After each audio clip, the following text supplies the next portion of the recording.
जय हिंद दोस्तों, welcome back to my YouTube channel Balaghat education में। आज जो है हम कुछ अलग तरीके का सवाल जो त्रिकोणमिति के अंदर जो है आपके सामने लेके आए। जो आपके कमेंट आया था कि ये जो सवाल जो है थोड़ा अजीब सा लग रहा है, तो इसे जो है बहुत ही आसान तरीके से बताइए। तो चलिए इस वीडियो में जो है आपको उस सवाल को बहुत ही अच्छी तरीके से हम बताएंगे, आप किस प्रकार से इसका आंसर आप याद कर पाते हैं। देखिए आप यहाँ पे दिया कि 10a + b बराबर √3 और 10a - b = 1/√3। तो a और b का मान ज्ञात कीजिए, है ना। यहाँ पे 10 वाला दिया है, यहाँ पे कंडीशन दिया है कि 0 से लेकर 90 अंश के बीच में जो है ये मान दिए हुए है। ये आपको जो है कंडीशन में दिया हुआ है। तो आपको जो है जो दिया हुआ है उसे जब आप हल करेंगे तो क्या हो जाएगा कि 10a + b बराबर में करनी कितना दिया हुआ है यहाँ पे 3, है ना। तो आपको देखना है कि ये जो मान होता है 10 में किसका है, तो करनी 3 जो है वो मान हो जाता है आपका 60 अंश का। तो यहाँ पे आप लिख लेंगे क्या 10 60 अंश, यानी इसे जो हम किस प्रकार से लिख सकते हैं कि 10a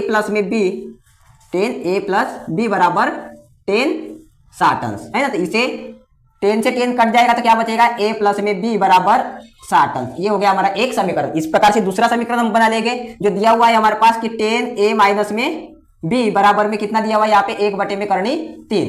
तो फिर से कि 1/3 किसका मान हो जाता है हमारे सामने, वो हो जाता है 10 30 अंश का मान। तो इसे क्या लिख लेंगे हम कि 10a - b बराबर 10 30 अंश। 10 से 10 कट गया, यानी a - b बराबर कितना आ गया 30 अंश। ये हो गया हमारा दूसरा समीकरण। तो आप देखें कि a + b बराबर 60 अंश और a - b बराबर 30 अंश। तो ये दो समीकरण को आप हल कर लेंगे, जो हमने पार्ट 3 में बहुत ही अच्छी तरीके से पढ़ी हुई है विलोपन विधि से, है ना। तो समीकरण 1 ऋण समीकरण 2 से, है ना। किससे हल कर रहे हैं हम, तो यहाँ पे लिख देते हैं हम कि इसे हल कर रहे हैं हम विलोपन विधि से, है ना। विलोपन विधि से हल कर रहे हैं तो क्या लिख देंगे हम कि a + b बराबर 60 अंश और a - b बराबर 30 अंश, है ना। घटाने वाले चिन्ह तो यहाँ पे घटाने वाले चिन्ह कर देंगे।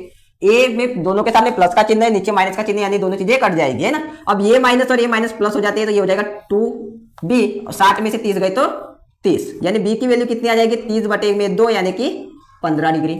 ये निकल गई भाई b की वैल्यू, है ना। क्योंकि हमें a और b का मान पता करना है तो हमने जो है b का मान पता कर लिया। अब a का मान क्या करने के लिए जो है समीकरण 1 या 2 में से जिसे भी आप लेना चाहे उसे लेंगे। तो हम ले लेते हैं कि समीकरण 1 से। तो 1 से क्या कि a धन b बराबर दिया हुआ है 60 अंश, जिसमें b की वैल्यू हमें ज्ञात है, यानी a बराबर क्या लिख लेंगे हम, b की वैल्यू कितनी दी हुई है 15, यानी 60 में से हमें क्या कर लेना है 15 को घटा देना है। तो a बराबर कितना आ जाएगा हमारा 45 अंश। तो इस प्रकार से आप क्या कर सकते हैं a और b का मान ज्ञात कर सकते हैं। तो आशा करता हूं कि आपको जो है ये सवाल बहुत ही आसान तरीके से समझ में आ चुका होगा। अगर ये भी आपको जो है सवाल अच्छा लगा हो तो इस चैनल को जो है सब्सक्राइब कीजिएगा और इस वीडियो को ज्यादा से ज्यादा शेयर कीजिएगा। धन्यवाद।